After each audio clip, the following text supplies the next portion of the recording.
Epic Geek Out, the only show on the internet that does the golden mile as a pregame. I'm your host, Rob. And I'm your host, Chad, and today we're talking about The World's End, which is the third film in the Cornetto Trilogy by Edgar Wright. Awesome stuff. Yeah. And then on later in the week, we're going to be giving our video game review of Brothers, A Tale of Two Sons. As always, you can check us out over at Twitter, at Epic Geek Out. Also, make sure you subscribe to our YouTube channel. Like us on Facebook, facebook.com/EpicGeekOut, and also check out the website, www.epicgeekout.com. But let's get into our review of The World's End.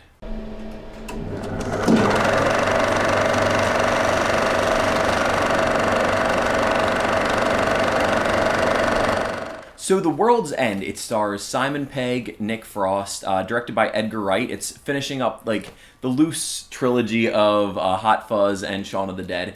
And it is the story of these high school friends who tried an epic bar crawl when they're, I think, in 19, like last day of high school, something along those lines. And it's about them coming back to actually complete it this time around. It stars Simon Pegg as a character who's kind of down on his luck, and it's kind of the only thing that he has going for him that he wants to do with his friends, whereas everyone else has kind of moved on from their town and, you know, have families and their jobs and things like that. And so it's kind of, you know, getting the band back together. It's a story about friendship and, you know, getting older and things along those lines. Chad, what did you think of The World's End? Yeah, so Shaun of the Dead, love a lot. Really awesome. I mean, it's a zombie film, but also really funny, and I just love the genre bendingness of it.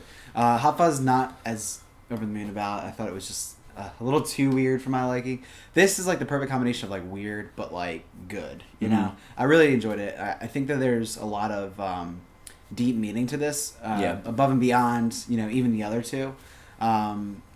It speaks a lot about getting older, what it means to get older, and like hold on to and maybe things. We're just in that age bracket, and so maybe it hit it a little more, but I mean, yeah, I mean, it's just, there's a lot at play here, and not even just that. I mean, there's even moments, you know, there's moments all littered throughout that really touch on, you know, really human ideas amidst the crazy robotness of what is happening in this town, which I'm sure you've seen in the trailers. It does a really good job establishing characters before it kind of swaps to that craziness. I almost kind of liken it to something like From Dusk Till Dawn, where it's like first half of the movie is completely different from when it gets to the craziness. Unfortunately, this you obviously know what it is going into. Whereas Dusk Till Dawn just blew my mind. It's definitely being more marketed as like the weird stuff that happens later.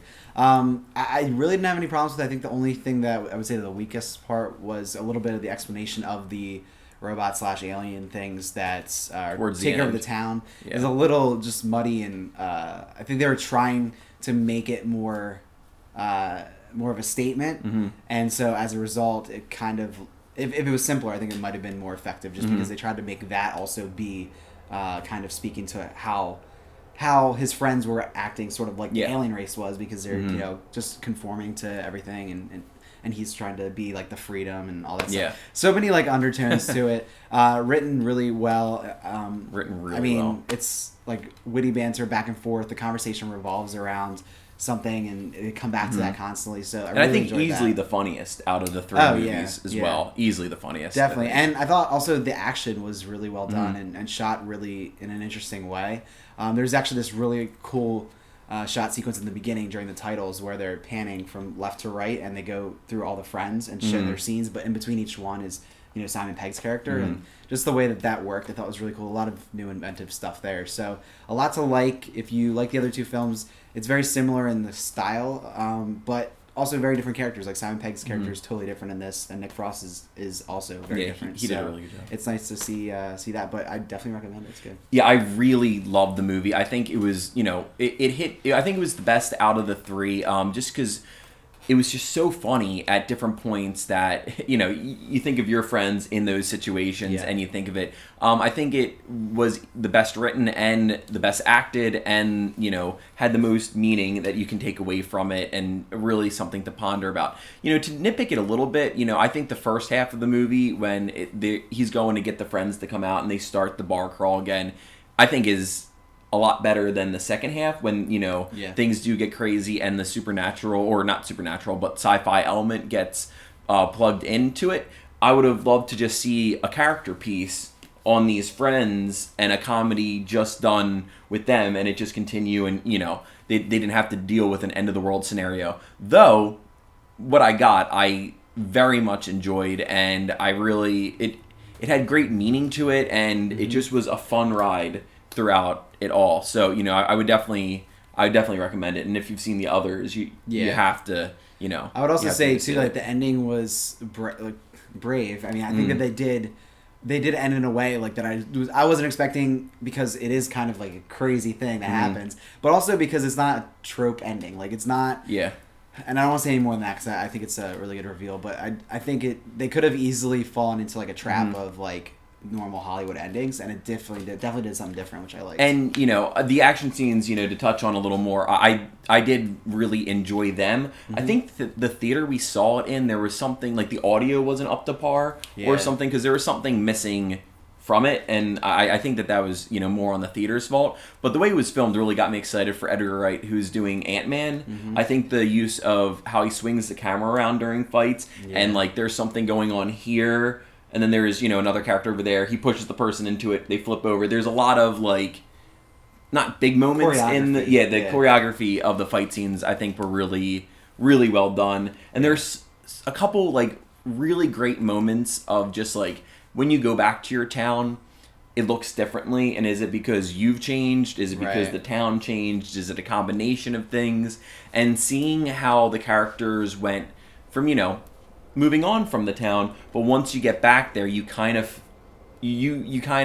subconsciously go back to what you were like in high school, in a sense. And I think that happens, and I know it does with me as well. And it's just like you go back to the role that you were in, kind of. And I think that they captured that amazingly in this movie. And like one of the characters, he was bullied from this guy, and he had a really great moment that was then broken up in a comedic like level. But like I think that is such a true, and it really was able to capture that, like seeing things change, and this town changed for the sci-fi reason that you see in the previews. But still, I think it's definitely worth to go see. And I think they all got 91% on Rotten Tomatoes, which is funny that all three of the movies received a 91% score, which actually is saying a lot. I mean, that's hard to capture, but so check out The World's End if you like beer, if you like aliens, if you like robots, if you like people. British people. It's great.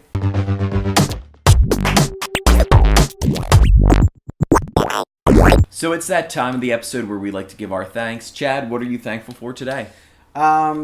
Again, I'm going to mention a documentary that we often talk about, documentaries we watch on Netflix. So Resurrect Dead is one that I caught this week and blew my mind, kind of. So, the long and short of it is there's these crazy tiles that they're finding all over the strestreets. I haven't seen it yet, so it's a little confusing to me. Philadelphia, up to like Boston and DC and down in South America, a couple of them. And we're from Philadelphia. It actually believed to be originated here in Philadelphia. But they don't know really who's placing these tiles. They're kind of in the asphalt. They say Toynbee Idea, movie 2001, Resurrect Dead on Planet Jupiter. They all say that, and they also have something else next to it. And they go through like kind of what that means, and then also some suspects that they came up with. And the documentary is kind of just investigating these tiles because they found a South Philly address on one, and they're trying to find out who did them. And it's really a cool like real life whodunit myth thing, but it's real, which is cool. It's like Bigfoot, but there's actually evidence of stuff here. So I think it's really cool if you're into any kind of documentaries with mysteries. Definitely worth a watch, I think. Yeah, and I'm going to thank a stupid app that has just been, kind of the game of the month for me, and it's called Dumb Ways to Die, and I think it's only available on iPhones. And it has kind of an interesting story that it was created kind of as this like viral marketing thing for the Melbourne Metro on how to like just be safer around trains. And so it's a combination of various mini games where you're, protecting these cartoon characters from literally dumb ways to die. And then, unlock the music video, which was, very popular on YouTube. But it's a great thing just to pass the time and to show people who haven't played it yet. I think it's really just funny and engaging and it's just a really funny story. And it's like, take the pledge to not die dumb or whatever it says on that. So I downloaded it. It's free on your phone, iPhone from the, iPhone store. So the App Store. So. Cool, we're going to be back on Thursday talking about Brothers, Tale of Two Sons, an arcade game on Xbox right now. So make sure you check back for that. But thanks for watching this episode, and we'll see you next time.